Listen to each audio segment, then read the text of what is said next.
Ladies and gentlemen, it's Adam Bartusek. No, that was perfect. You nailed it. Yeah, good job. No way. There we go. The only way they could ever get me to shut up was they would put me on the end of a dock with a fishing rod. Sure. And they'd have to come, like, recollect me. Like, they'd have to come get me back. So. Yeah. So you're able to make a full-time living income off of 15,000 subscribers. Is that correct? Yeah. Just Yep. fully off of content. You don't have any side jobs or anything. No. That's very impressive. I You feel need like your that's... lawn mowed? Like, I'll take $20. Right? I wanted to create a Netflix-style series of fishing. Yeah. That was kind of my whole view behind it. Is fishing more luck or more skill?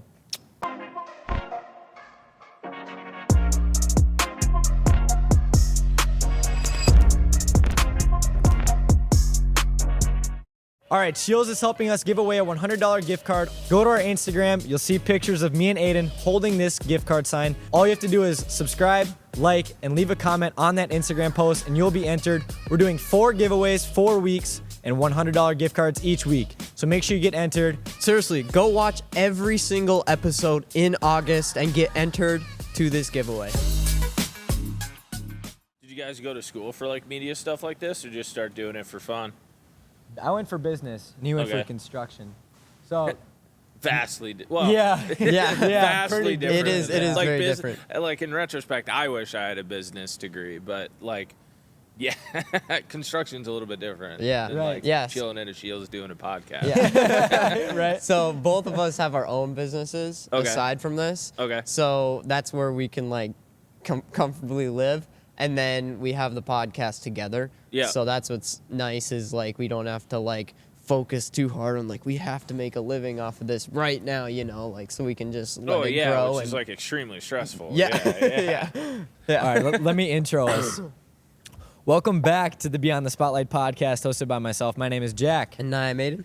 Today we have Adam here with us. Thank you for coming onto the show, Adam. Yeah, no problem. Excited to be here. This week's episode is brought to you guys by Giant Snacks, All Sauger Meats, Digital Guru, Brushmark Signs, and Scheels. He's a professional angler, cinematic outdoor storyteller, podcast host, and one of the most dialed creators in the hunting and fishing space. Ladies and gentlemen, I'm going to mispronounce your last name. How do you pronounce your last name? That's why I want to hear it the first time. Okay, here we go. Because I've been saying it for like the last 6 months, probably incorrectly. Ladies and gentlemen, it's Adam Bartusek. No, that was perfect. You nailed it. Yeah, good job. No way. There we go. Wasn't sure if it was You did a like good job. Yeah, Bartusek or Bartusek. Or Yeah, how I mean, you- realistically, it's whatever you want it to be. I don't really care. Everybody calls me Bart, so it's fine. Yeah. But yeah, no, thank you. That's a very kind introduction. Yeah, excited to be here. Excited to chat about it. Those are your well-known highlights. Now let's get beyond the spotlight. How's it going today? Good. It is early. Yeah. As my friends know, I am, like, you sent me a couple time slots to do it. I'm like, it's the later one for sure. I'm a night owl. I stay up way too late editing. But then I always have to get up early for going fishing and doing stuff. So sleep and I are not great friends. We're working on our relationship, but we're getting there. I love that. Like, the two guests today both are bringing the energy. Yeah. It's good. It makes it so much easier. It's the morning, so you got to bring the energy. Yeah. Yeah, you like 100%. I just drank some coffee on the way, and I was like, yeah, I'm awake. We can do this. Yeah, absolutely. One thing I do want to say, like, right off the bat, for people who don't know you, you have 15,000 subscribers on YouTube, and your content is such high quality. I cannot believe that number's higher. Don't get me wrong, 15,000 subs is not easy to get. But when I just showed Aiden one of your video intros, like, just the first 10 seconds of it, it's like I don't even know how to, it's like movie. It's like a movie. Yeah. It's Yeah. like, So I just wanna why don't say- you have more? Right, exactly. Like, it's very interesting to see the high quality and like 15,000 subs. You know what I mean? Yeah, I feel for like sure. you deserve more, if that makes sense. How do you feel about that? Like, you've been doing it for so long. Are you happy with where you're at? Do you wish it was higher? You know what I mean? Yeah, I mean, I think you always wish it was higher, but I mean, truthfully, so for me, I've been doing media in the outdoor space, or just like various different stuff involved in the fishing industry since I was like 20, 21 years old. So really young. About a decade in the industry now, and doing it full time for roughly 5 years, I would say. But obviously, I would like the number to be bigger. I mean, a ton of my friends, like some of my great friends have 1 million or 2 million subs or whatever it is. So I would love to be there, but also at the same time, it's just like I'm young in it, really. Like I've Yeah. never done it full 12 months out of the year. So I think that's also where it's like, okay, I only have 15,000 as people think of like the Crappie Chronicles and ice fishing. Right. And that style of it. But I appreciate what you said about kind of like the cinematic movie quality. Like my whole deal going into fishing is, there's all these different genres of YouTube. And I think, you have people who do like clickbaity videos, right? And then you got, in the fishing industry specifically, we'll say, for example, you got clickbaity videos. Then you got people who do your pond fishing or hopping around, like getting people into the sport. I think of it like someone who's like, I like fishing a little bit, but Yeah. I'm just kind of getting into it. Obviously, like I'm more entrenched in like my viewers. Some of them fish once a year, but a lot of them fish like a lot. Like they love fishing and they're really in it. So it's not necessarily as big of a pool, but it's also just there's not a ton of super high quality video out there. So when I got into working for myself and doing media content, like, and doing the Crappie Chronicles, for example, and like when I pitched it to sponsors and people, and now they kind of all know it for that, is I wanted to create a Netflix style series of fishing. Yeah. That was kind of my whole view behind it because, I grew up watching Hulu, Netflix, whatever, like Game of Thrones, Breaking Bad, all these different shows. And then it felt like there was nothing really there in the space in the outdoors world for the most part. And also, now sitting here like 5 years later after making the Crappie Chronicles, like there's no great new shows in my opinion, or I'm not very drawn to any of them. So I think more and more people are going to the YouTube side of things. So that's where I've wanted to, Fill that gap. Yeah, just fill that gap and make content like that, Usually we like to start from the beginning, but I have one more question I want to ask. When you are doing content within the last 10 years, obviously there's trends that come and go. One specifically that comes to mind is like the mystery tackle box. Like that era of fishing 5 years ago on YouTube was just huge. Did you ever get into the different trendy video style, or was it always like you wanted to have like a TV show, like high quality video, but on YouTube? Yeah. No, I've never really gotten into the trendy stuff. I mean, for me, I think it speaks volumes to you as a creator if you stick to you. Yeah. And that's kind of my thing, right? Like I could go out and go do all the pond fishing videos in the world, or mystery tackle box challenges when those were going on, or watch me catch a fish for $20 at Walmart. Yeah. Those stuff like that, right? But the that's Barbie rods. But also, like, I'm gonna make stuff that I want to watch. Like me personally, I don't want to watch that. I don't really care. That's not my thing. Like I love watching stuff that like Jay Siemens does, or Uncut Angling, or like even I was first inspired to get into YouTube by like John B. and Perrick, like Alex Perrick, when they did the Never Stop tour, stuff like that. But I was always drawn to those series, or when they would travel, rather than just, here's me catching a couple bass out of my pond. Some people love that. Some people like the other stuff. There's a little bit for everyone. That's very interesting to hear. We've been dabbling in that series kind of idea too, which we'll talk about off camera, get your opinions on it. Yeah, for sure. So let's go back to the beginning. Where are you originally from, and what got you into fishing? Yeah, so I grew up in New Prague, Minnesota, which is just, if you know where Valley Fair is, it's south of there, like 25 minutes. So I grew up in New Prague, and I actually grew up on a pig farm. My family did not really fish. My grandpa did a bit. That's kind of it. My uncle had a cabin up in northern Minnesota, so when I was, 8 to 10 years old or something like that, we would start going up there in the summers and do stuff like that. And whenever I went up there, I just, like, my mom, I talk a ton. All my friends know that.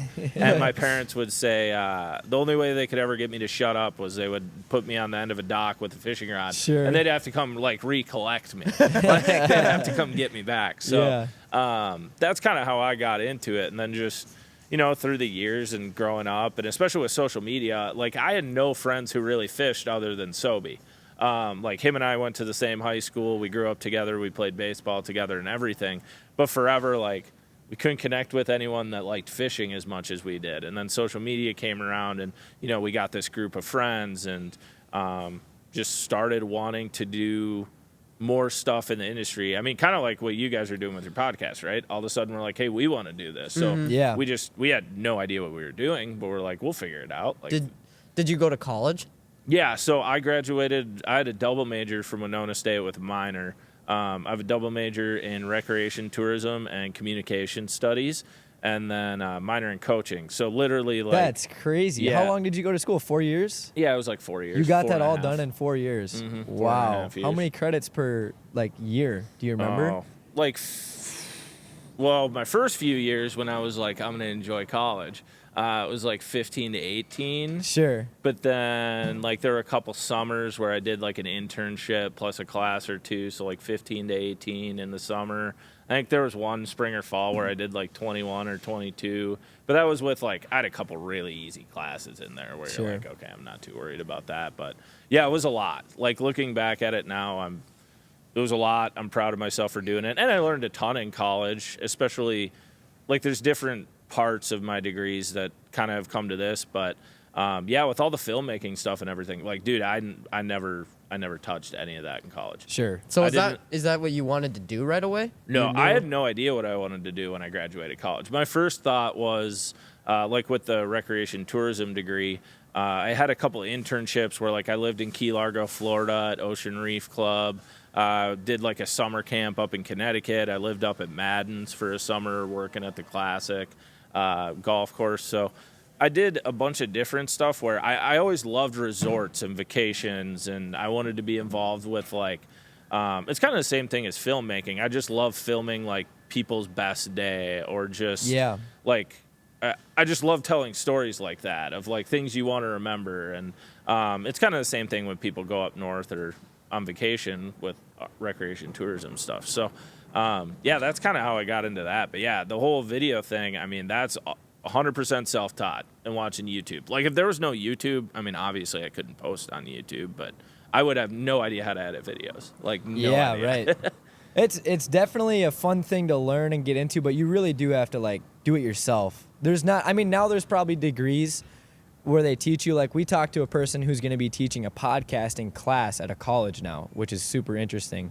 But yeah, it's definitely, it was a different world back then. You had to do it all by yourself. Yeah, and then so I've watched, like, I mean, and I'm not even, well, maybe I'm old, but I'm not even that old. I'm only 31 years old. Like, I feel like me coming into the industry and everything, like, I've watched the full transition from, TV shows were everything. Yeah. And then I remember having initial meetings with companies, when Alex and John are starting to get like 100,000 subscribers on YouTube, which is like nothing now, but well, it's not nothing, it's a ton. But like, there's a lot of guys who have 100,000 subscribers, but like, they were the first ones.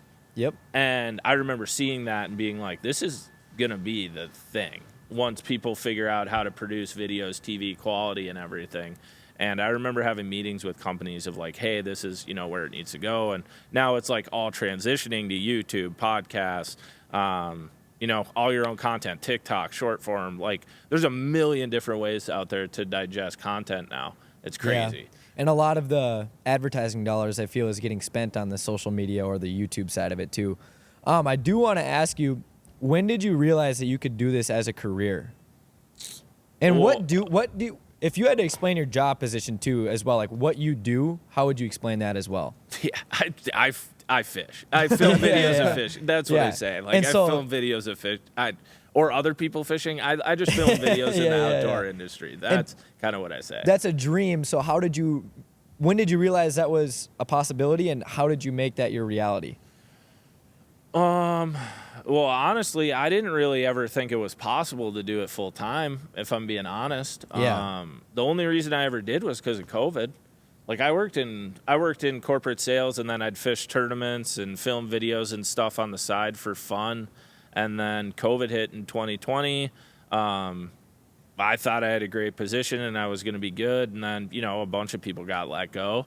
I got let go in like the middle of April, and like I said, I've grown up in this industry, so I have a lot of great friends, and me and Jay Siemens are good buddies, and I was texting Jay like, oh man, I don't know what to do, and like he texted me and called me, and he's like, well, you know what you're gonna do, I'm like, no, I really don't. And he's like, well, if you don't go do it now, when are you ever going to do it? And so, yeah, that's when I started. So, I mean, I lucky or fortunate that I kind of stumbled into it. I got forced into it is really what happened.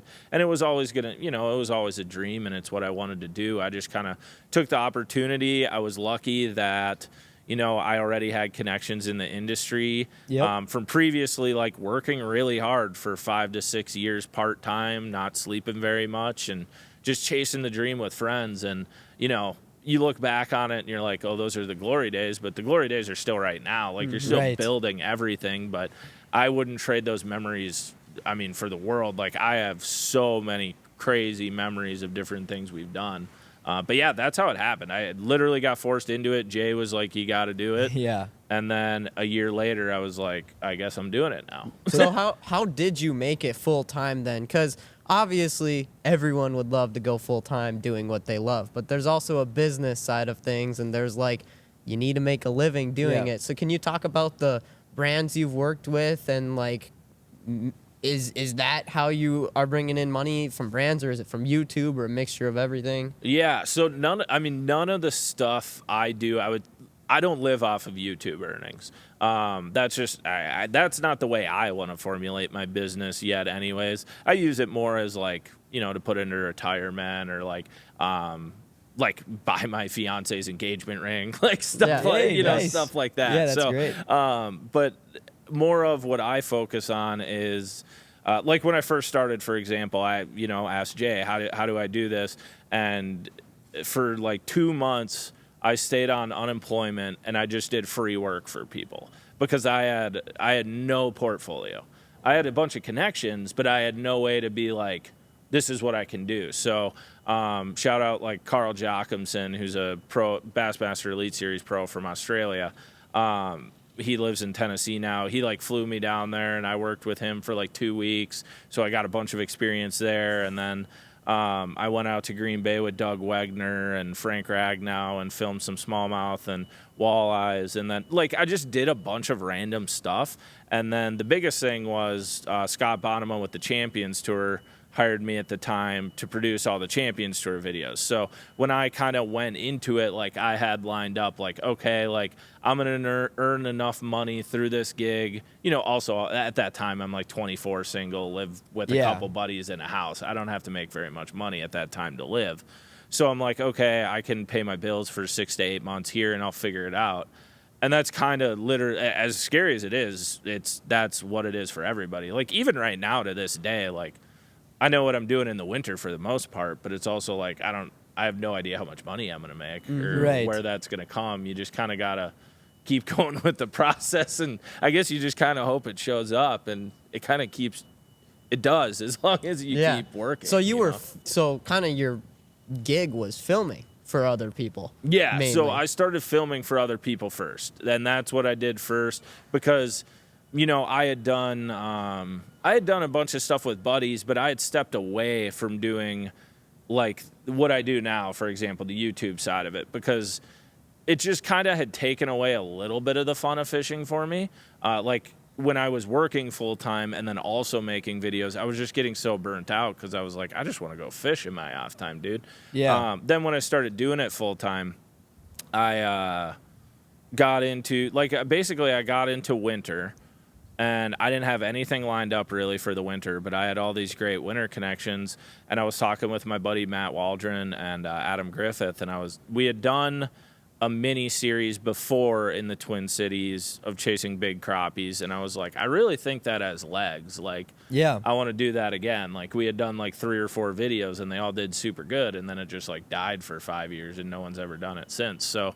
Waldo came up with the name The Crappie Chronicles. We got a couple sponsorships for like a couple $1,000. Like it was nothing. Like nothing you could live off of now. Right. Nothing you could dedicate more than a day to filming to now. And I made it through a whole winter doing it. Everybody loved it. And the only reason the season ended so early was because we only had a couple sponsors. I had to go do other work. So like I ended up then driving down to Florida and filming the Bassmaster Elite Series. I lived on the road for like a month and a half before I drove back home because I was just chasing work around. I just, I was just chasing a dream relentlessly and being like, I can't. It'll die if I stay at home. Right. Basically was the thought. I have to chase it, and I did for a long time, and now luckily a little bit more of the stuff comes to me, thankfully. Yeah. Need a smarter way to manage your business IT? Digital Guru's Desktop as a Service gives you a secure access to your desktop, files, and apps from anywhere. No more expensive servers or security worries. Windows, Office 365, email, and more is stored safely in the cloud, keeping your data protected and your team connected on any device. Take control of your IT today. Click the link in our description to visit digitalguru.com to get started now. Thank you so much, Digital Guru, for hooking it up with these microphones. Enjoy our next ad. Huge thank you to Giant Snacks for sponsoring this week's episode. From sunflower seeds, pistachios, pumpkin seeds, and cashews, Giants has all the great snacks you need. Check out some of the great flavors that they offer, from sweet Thai chili all the way to their newest flavor, Taco Tuesday. Seriously, guys, it is the best. There's a reason why they're in every MLB dugout. It's available online or in stores near you. Go check out their taco flavor. Thank you again, Giant Snacks, for being our main sponsor. Let's get back to the podcast. It's a very interesting industry. You kind of have to chase everything, you know, and it's hard to make it a full-time career. It really is, like social media in general. Especially now, there's so much competition now. Right. Yeah. Yep. And Especially in fishing. That's such a huge industry on YouTube, I feel like. it's crazy, dude. Yeah, Like, it's it's actually massive. crazy. Yep. And compared to, like, others, right? Like, for example, I love golfing. I had played varsity golf from when I was 7th grade till a sophomore. And I stopped so that I could fish more.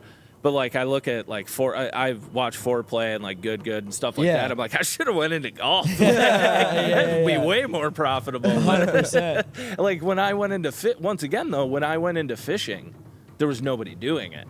Sure. So now there's people everywhere. But I also think it's a thing. People are like, it's oversaturated. Like, it's not. I mean, dude, I'm a prime example, right? I have 15,000 subscribers, but I can post a video that gets 50,000 views. Mm-hmm. Yeah. There's plenty of space there for you if you want it to be, and you just need to make it what you want it to be.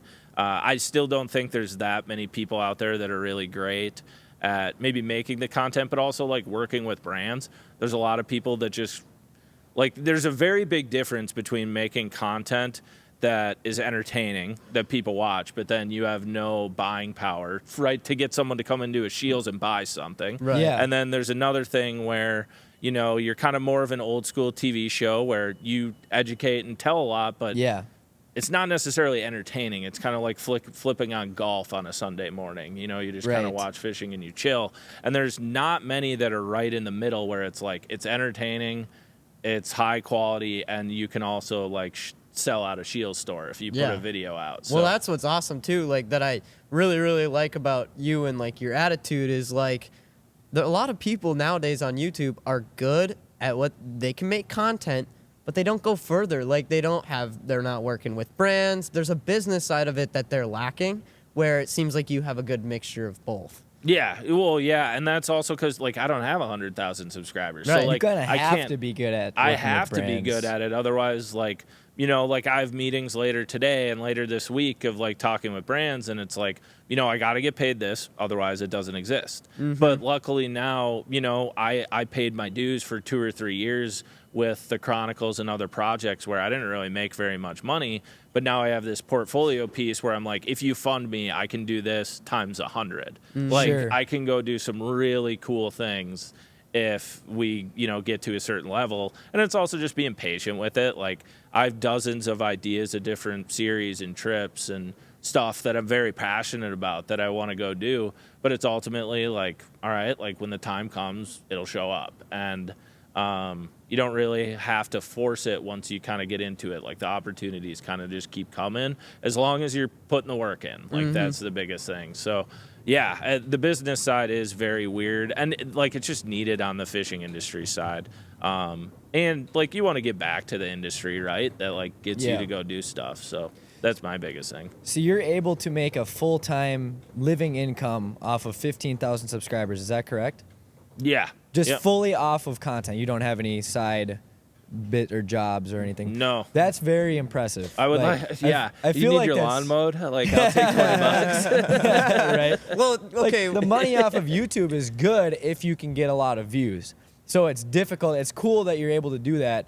Like, it shows that you have the skills behind the scenes. Yeah, You know and what I like mean? I have like, for example, I filmed the Classic Bass Champions tour in the summer. So like I have basically one big client in the summer that I produce videos for them too. And that's why I haven't really done as much stuff in the summer, but I'm starting to transition to doing more of my own stuff. Yeah.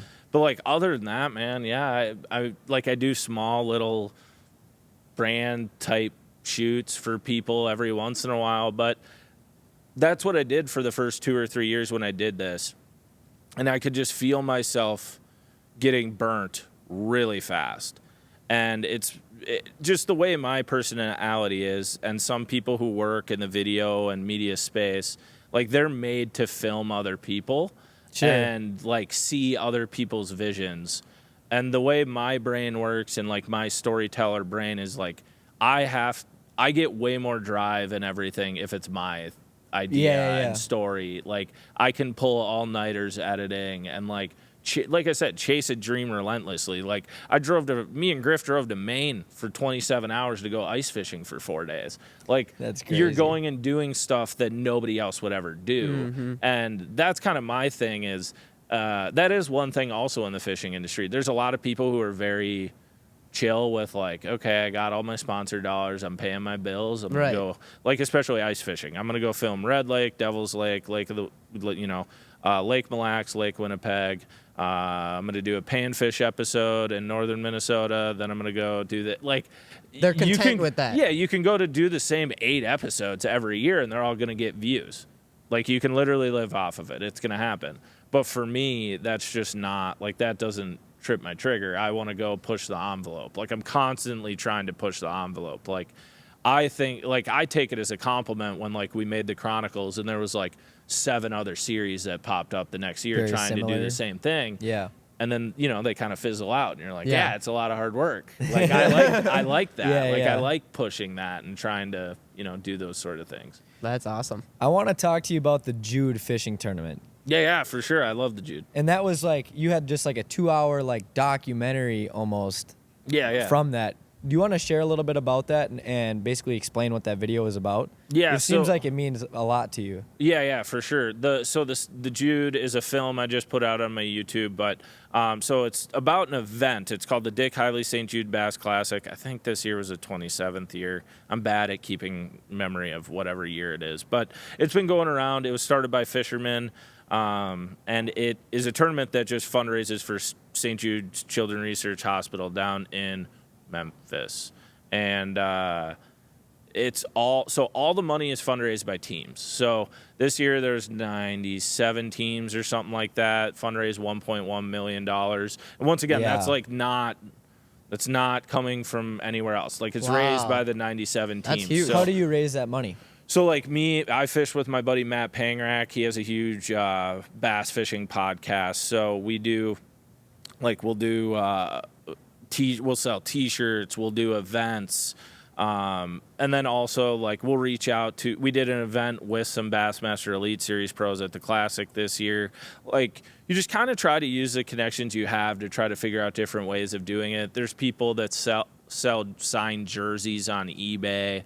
Or old fishing lures, name it. There's a ton of different ways you can do it. Is there some competition between the teams, like who can raise the most? Yes, 100%. Yeah. Well, because your boat draw is based off on day one is based off of how much money you fundraise. Sure. And then if you're in the top 10 fundraisers, your position is locked both days. So you like try to get to a top 10, which now is like. You got to fundraise like $25,000 to stay in there. And I never thought I'd be one of those teams that would do that. But last year we did, like 2 years ago we did 30,000, and then this year we did 48,000. Wow.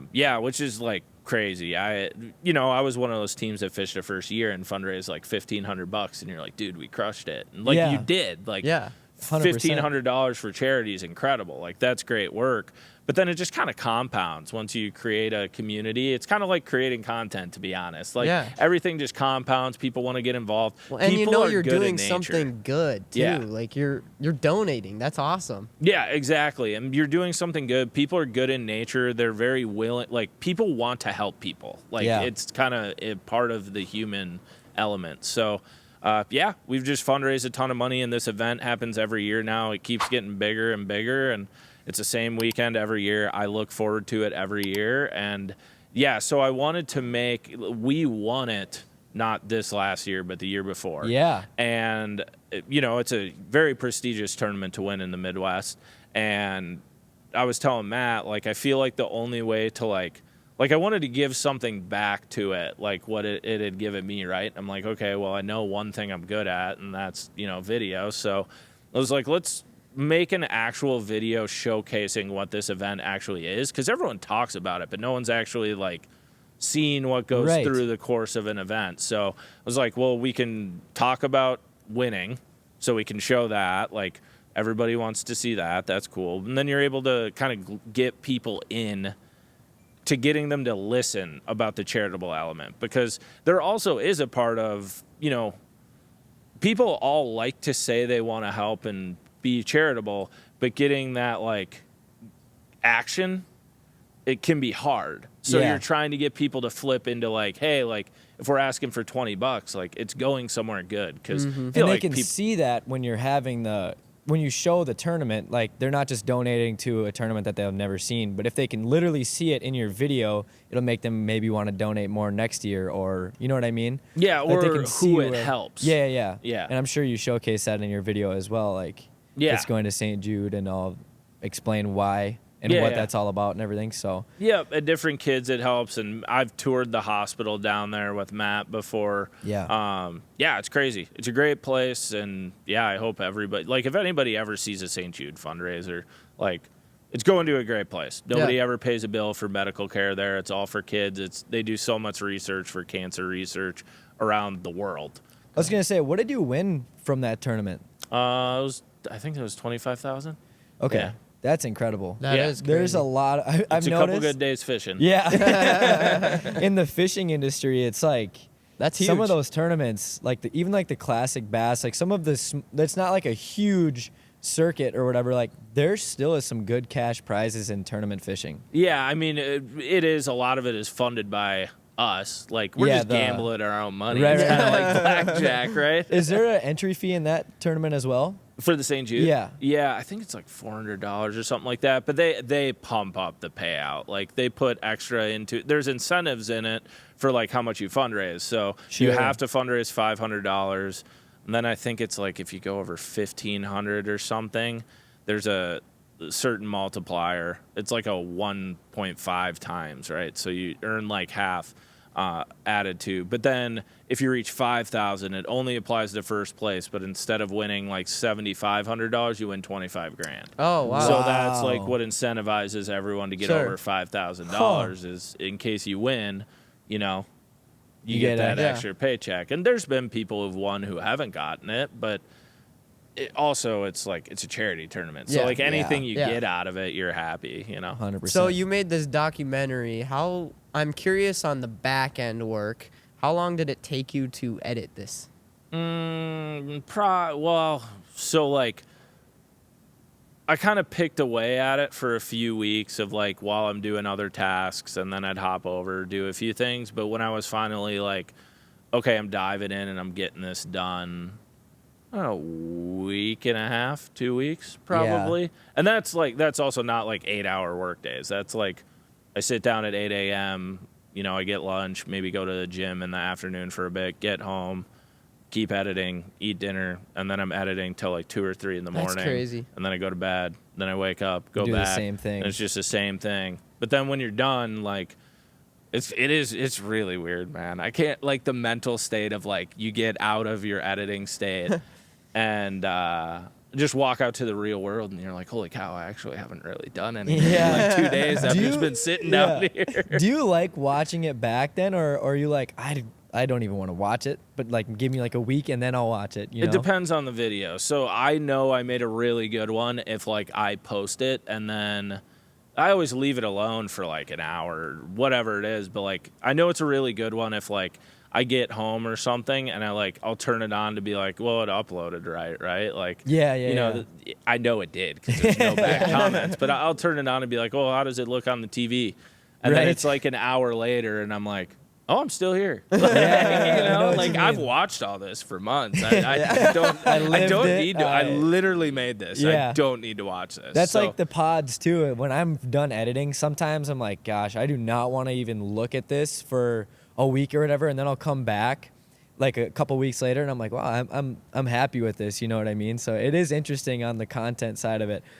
We've touched a lot on that side of it, but I kind of want to get into the fishing side. Yeah. Unless did you have any other questions? No, Quick on we're at 36. Yeah, that was a fast 36 That was minutes. the fastest 36 minutes I've ever been through. Yeah, I can ramble, man. Yeah. We can get You to talk a 40 lot, if you man. want me to. Yeah, I do. I mean, I heard it. You don't hurt me. So do you do a lot of tournament fishing at all? Yeah, dude, that's like, I mean, that's my addiction. That's it. Like I grew up playing competitive sports, right? So I played basketball forever. I golfed forever. I've done a bunch of different sports, and the one I've been best at by far is fishing. So Sure. I've just kept going after it. Like I love it. It's an addiction, and it's also it's very financially irresponsible. It can be really good too. So what are you mostly fishing? What type of fish? Whenever I do tournaments, it's bass. So I'm always largemouth or smallmouth bass fishing. I've traveled the country doing it. I've almost won $100,000 on Kentucky Lake. I've been all over doing it. And yeah, it's just, I don't know, the people you meet and like, it's the competition side of it's one thing, but there's something about like just hanging out with all your friends and you're all in this space and like, it's this little community.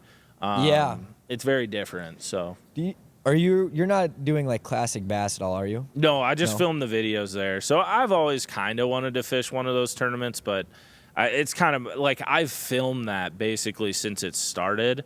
So I don't like from a competitor side point, I feel like all my friends that I film would get really pissed at me if I all of a sudden started fishing because there's kind of like the spots, the game. Like, Oh, sure. So I kind Yeah. of treat that. I tread lightly there, where I'm like, hey, I know where it went down, but like I never tell anybody. Like if you see it on the video and you figure it out, cool. But like that ain't my place, man. I'm here. I'm here to film, and I learn stuff from people, but I leave other people's spots alone, and I go do my own thing. And that's what's nice about fish. They move a bunch, and they're constantly adapting. So When I was a high school, I probably think maybe a sophomore in high school, I was on the Breckenridge fishing team. okay. Which is surprising. That was like the second year they had it. But there was an opportunity for students to go like be a boat marshal for the classic bass tournament.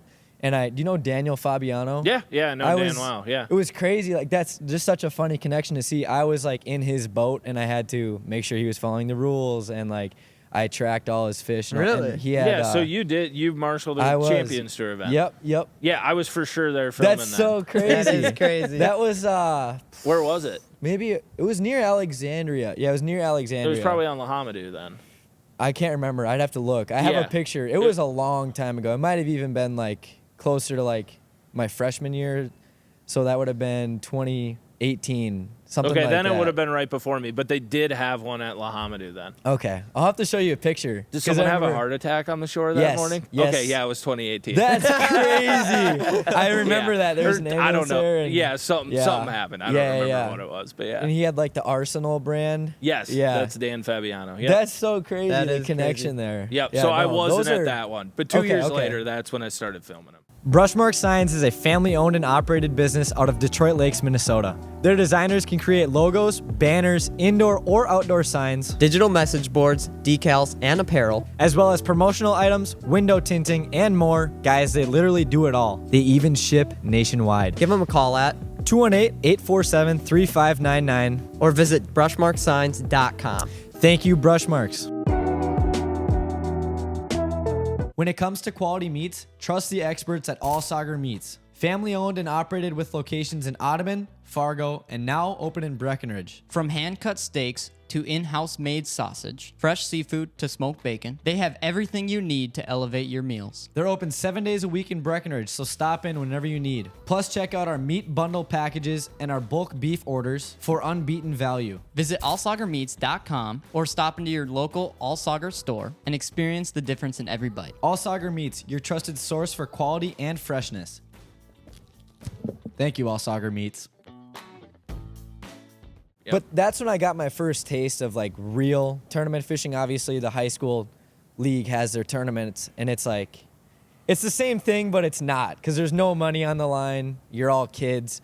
But I feel like when it's all adults and you're all doing it for a living, like, and you have the same interests, you get to chat about, you know, I use this bait, even if they're lying, you know, I use this bait, caught this fish, whatever, and it's just a lot of fun. So it's a community. I'm asking this question because I need to know too. But for our viewers who don't know, can you explain what a tournament looks like a fishing tournament? Break it down a little bit. Yeah, for sure. Like, so there's what we're talking about with Champions Tour is completely different than a lot of bass fishing tournaments. But Champions Tour, for example, is every fish counts format. So that is every fish over a pound. So any fish they catch over a pound, there's a high school marshal in there. They have a scale, they weigh the fish, they plug it into an app, write it down on a piece of paper, proceed with their day. So it really depends where else you get to.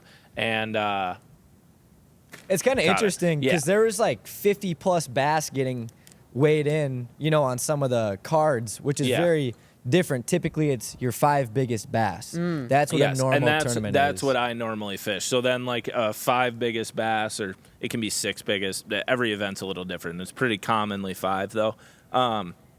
Those are like you launch at 7 a.m. You go single file. They used to do shotgun launches, but like that's a major safety hazard if you really sit down and think about it. Like 100 boats blasting off at one time does not go well. So they do single file. You get boat draw, and then you come in at like 3 or whatever your weigh-in time is. You come in, bring your 5 up, they weigh them, and then you go release them. Especially bass tournaments. A lot of bass tournaments are catch and release. Kind of depends on the species, though. Sometimes the walleyes, like if they're on the Great Lakes, like sometimes a lot of them die, but then they get donated to food shelves, stuff like that. But yeah, like tournament fishing is, I mean, it's a huge part of the sport. It pushes the industry a long ways. That's where a lot of the best anglers in the community kind of cut their teeth, is that's, you know, that level, because you got to figure out how to just be a little bit better than someone else, because everyone's good at catching fish once you get there. It's how do I find fish that nobody's found? How do I find the biggest fish that nobody's found? Or how do I get the fish that everybody's found to bite because they don't want to bite? Right. And like bass fishing's all artificial, so I haven't bought live bait in like 8-10 years. I don't know. I don't use live bait. So just a bunch of different stuff that's at retail stores like this, and yeah, you can catch a lot of big fish. There's pre-fishing involved too, which some tournaments have different rules. I think that one was like you get like a week before the tournament, you can't fish at all, but you can go pre-fish and try and find spots at the tournaments ahead of time. You can't fish on that lake. You can't fish on that lake. Yep. Okay. Yeah, within like the week before. Yeah, typically. it very much varies. Like the Champions Tour now, everybody's got different rules. Some of them are wide open. Champions Tour now is, I think they get like 4 days ahead of time, but like prior to those 4 days, it's off limits for 10. So like you cannot get on that body of water for 10 days, which like it just levels the playing field for everyone, especially because like there's some of us out here that, you know, do fishing or outdoor media work or whatever for a living. And there's a lot of other guys who, you know, unless you're on the professional tour, like guys who fish in Minnesota, you know, they're an accountant or a lawyer. Like, they have a regular job. Yeah. So They can't just go fish that every day and find spots. Yes, and it is a sport where the more time you put in and more time on the water you have, like, you're gonna do better. Right. Like, you're gonna learn You're more. going to find those spots. Or... Yes, so you need to kind of constrain it to, like, this is the amount you can practice, this is the amount you can do this. Like, it's a little bit different, but it's kind of like how MLB or NFL, stuff like that, they have, like, mandatory off-limits periods where you can't speak because it's like, well, if you're fitting in all these times, you're obviously going to be better. We need everybody to have the same time frame, and that Which sort of makes deal. sense because not everyone in that circuit is going to be, like you said, a full-time fisherman. Yes. And also, it would be more harm than good to go fish that spot the day before the tournament, because you're probably going to, like, those fish, you might spook them, you might catch them, and then they won't bite the next day or whatever. There's a whole art to it. Yeah, 100%. So, like, when we're pre-fishing, like, I'll use baits with the hook to, like, get an idea of what's going on, and I'll catch a few. And then once I'm starting to catch, like, big ones in, like, a 5-fish practice, a lot of us just cut our hooks off. So, like, I'll, like, take a wire cutter, cut my hook off, and then I'll throw my baits, and I'll, like, Just get to see bit. what they're hitting. Yeah, I'll get bit, and then I just sit there and shake my rod a bunch, and they'll spit it out eventually, and then you just kind of move on. It's way easier to catch a fish that grabbed something that didn't get hooked than to try to catch one that grabbed something, got hooked, and then you need to go back and catch it again. Oh, like, yeah, I believe get it or what you're not, saying. like, I always make the joke, like, dude, fish have, like, 2 responsibilities in their life. Well, 3. It's 1, reproduce, 2, eat, 3, don't die. So if, like, if you catch them and they're like, I don't want to die, I'm not going to eat that. They're going to figure out how to get away. you Yeah. know? It is interesting. And it's super interesting to see, like, strategies too of, like, not only the insane number of baits, the water temperature, what kind of weeds you're fishing, like, also when you get into specific baits too, you look at Senkos, what length, or, like, usually they're the same length but different colors, whether they're glittery or not. Like, there's so many different techniques and strategies going behind it. And I'm going to ask you this question too, because I have this argument with one of my friends. Is fishing more luck or more skill? I think it's more skill. I would say, so I'll say this. It flips depending what your level is. Yeah. So, like, if you're just a novice, or, like, you go out fishing a few times a year, stuff like that, it's more luck than skill. Like, you're getting lucky with what you catch. But, like, when you get more towards the top level, or, like, what I do, what my friends do, is it's a lot more skill. But, like, we're always pursuing, like, I'm putting myself in an opportunity to get lucky. Yes. That's what I'm trying to do. It's like knowledge. Yeah. It's like half knowledge, half skill, and then, like, a little bit of luck too. Exactly. But if Yeah. you put your, like, you know, when we filmed the Crappie Chronicles, like, you know, putting ourselves in a position to catch 3.5-pound crappies, which, like, nobody's ever documented, or catching, you know, 5 of them over 16 inches in a day, which, once again, Which is nobody's unheard documented. of. Yeah. Yeah. Like, that's come with years of, like, going there and literally catching nothing and being like, well, that didn't work. And you just try to put the puzzle pieces together where you're like, where can I get lucky? And it's the coolest thing, and, like, where I keep going back to it is, like, there is no high like having a day like that and getting in the truck after and driving home and being like, I did it. Like, I outsmarted them. Like, I knew where to be, why to be there, and, like, how to get them to go, like, all these different conditions. Because every place is a little bit different. Obviously, big fish are way harder to catch than small fish. But, like, there's certain bodies of water that, like, they're not even, you can't even catch them other than, like, a couple days a year, which is crazy, like, the really big ones. So it's just kind of crazy to think about and say, but, like, after spending so much time doing it, you can't just go out there and catch them. Like, it doesn't happen like that. And also, when you're done with that day, you're not only happy that you caught it, but that you documented it and you got all the footage and you have, like, the material to make an insane video that no one's ever seen before. Like, that kind of a thing. That video I just watched, I can't remember. It was an ice video, but I feel like you posted it pretty recently, if I'm not wrong, where you literally caught, like, 3, like you just said, 5 16-inch crappies. That was insane. There was one that literally filled your cooler. Like, that was unbelievable. Yeah, for sure. No, and it's like with the video site, we were actually just recording a podcast last night and talking about this with someone. But I think what's really important too is, like, it's great making videos. I love doing that part of it and documenting it. And I do it because, like, you know, in years, I'm going to get to sit down and go look back and be like, I remember all that. Like, I have all those memories, stuff I've forgotten, everything. But I think a big part of it, too, is, like, do it because you love it, not because you're trying to make a video for it, right? Like, I filmed the Crappie Chronicles because I love it. Like, I have a very hard passion for going and chasing those type of fish. I love tournament fishing, and when you get to a point where you feel like I just got to go out and get a video, like, we've ran into that with the Chronicles before. Like, there's been a couple videos where, you know, I had to go get a video, and then you post it, and like I feel nasty. I know what like you mean, I yeah. feel like I've betrayed everybody, and I'm like I can't do that anymore. So it's like I what's more important at that point, your quality, like what your standards are, or quantity, making sure you get that upload, you know what I mean, on the day that you're supposed to.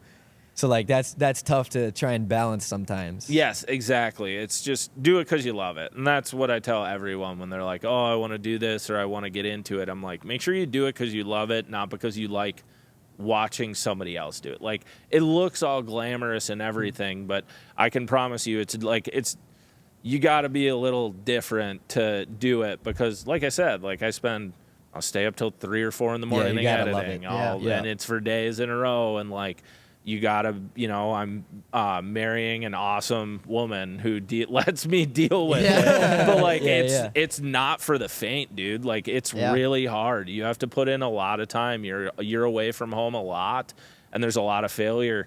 But like the highs are, they're definitely there, and it's fun. What's been one of your favorite moments or memories while fishing? Adding to that, what's your PB bass? Well, my PB largemouth is 656, which is actually that's on film too. That's on Sobe's YouTube channel. When we filmed the one, we came up with an idea to just target we're gonna name it the one. We're gonna target a 7-pounder in Minnesota. Like literally the first episode, I caught the biggest bass I've still ever caught in my life. Wow. So it was like, wow, this is going great. And then it just Boom, kind of series sucked for over. like 2 years. Yeah. But like, I mean, we caught a ton of big fish and we kept chasing them. But yeah, that was quite the way to open it. But once again, that's like when it's meant to be and things are supposed to go well, they go well. Mm-hmm. So, like, if it's not going well, you need to evaluate, like, okay, why isn't this going as well as it should? It's probably because something's wrong, but that's my biggest bass. My personal biggest crappie is a 16 and a quarter. Biggest one I've ever filmed or held is a 17 and a half. Yeah. And then, like, Griff's caught, like, 20 over 18 in his life, but... that is like completely unheard of. Yeah, like, no, those are huge crappies. Yeah, they're crazy. But actually, probably my favorite day was Kentucky Lake, the Toyota series, because at that point in my tournament fishing career, I had spent a bunch of money traveling the country, and I was like, why am I wasting all this money doing this? Like, dude, I was sleeping in a hotel in Paris, Tennessee, with I had like $72 in my checking account. Wow. And I'm like, I have to get home. I don't know how I'm going to get home. And like, I'm sitting there with like a 6-pack of beer, just like having a drink after 14 hours on the water. And like honestly, like starting to cry, like just feeling like I'm not meant to do this. What am I doing? And you just self-doubt. And then literally like the next day, I unlocked a pattern on Kentucky Lake that, like, it's the most infamous lake in bass fishing. I unlocked a pattern that no one's ever done. Wow. So, like, if there's ever a history book written on Kentucky Lake, like, my name will be in there, which is, like, incredibly humbling. But it's also, like, that happened 8 hours after, like, my lowest of low. Right. And then literally, like, 2 days after that, I'm getting interviewed of, like, you might win this tournament. And you're like, holy cow, this changes fast. And it's... Like, dude, it's those waves, man. And if you're able to appreciate them and just realize, like, okay, if I go with the flow and just believe in the process, it's gonna come out okay. If you keep putting in the work, believing in the process and everything. If you stop putting in the work, but you believe in the process, it's not gonna go well. Right. You got to keep putting in the work. So what's next for you? I just want to document the outdoors and fishing in a Netflix cinematic style. And the goal is to, like, go experience everything I've ever wanted to experience with my best friends. Like, that's kind of what's cool about the platform. I don't really care. Like, I don't care about the money or anything that might be there with YouTube. Like, at the end of the day, if I retire, when I'm 65, I'm happy. I get to go fish somewhere and, make a modest living. But I get to look back and be like, dude, for 40 years... I got to go do the absolute craziest stuff with my best friends. You got to document it all and create projects that, like, you'll be able to watch those forever, Yeah, so that's really what kind of the goal is for me. Like, I want to be able to just keep doing that, keep exploring. Like, if one day I get to go to New Zealand and film a trip, like, I want to do that. Like, I want to go to Alaska. I just want to keep documenting stuff nobody ever has, like, or maybe people have, but like, I want to do it my own way. I want to tell a different story. And yeah, there's new stories every day. You just got to be able to see them. So, what advice would you give to someone who wants to have a similar path like yours, whether it's in the competition side of fishing or on content? Well, on the competition side, I would say like spend as much time on the water as possible and like go learn yourself. Don't reach out to people for spots. Like go marshal the Champions Tour. Like that's a great way to learn.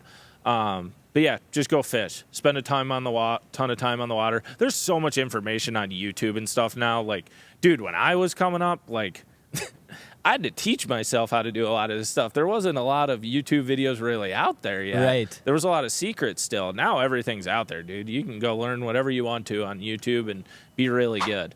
So put in your time on the water, I would say, for the fishing side. And for, like, if you want to do the filming side and everything, just like I said, the biggest thing is make sure you love it. Like, make sure you really love it and you like telling stories. And just a lot of it comes down to outwork people. Like, there's no shortcut. Like everyone's like, well, how do I make a video quicker? I'm like, you don't. Like, that's kind of the end of the discussion there, you know? Yeah. And you're going to have to deal with times when you put in, 20 hours of editing and then a lot of prep and then filming the video and it might flop and you might just have to deal with that, But you have to be able to move on to the next one. That's where loving it comes in, because if you don't and all you're looking for is the views and something flops, like, you're just going to be discouraged. You're not going to want to continue. Oh, yeah, dude. Some of my favorite Chronicles videos have terrible views, and I'm like, I don't care. I love it. Yeah, exactly. That's awesome. Well, we just want to thank you for coming on our show today. Thank you for showing up early in the morning. Yeah, for sure. Thank you for having me. Yeah, one thing I noticed about you that's like different from typical. Yeah, the typical like fisher content creator is you really focus on the editing side. So definitely keep doing that. That's what's so cool about your content is the editing platform of it looks better than anyone else in your genre. So that's awesome. So just thank you for coming on today. And thank you for bringing the energy. Like we needed that. We were getting tired. No, it was awesome. Huge thank you again to our sponsors, Digital Guru, Giant Snacks, Brushmark Signs, All Sucker Meats, and Scheels. Thank you guys for watching the Beyond the Spotlight podcast. Make sure you click subscribe, leave a comment, and we'll see you next Monday at 6 p.m. Peace. Peace. Thank you, boys. Awesome. There we go.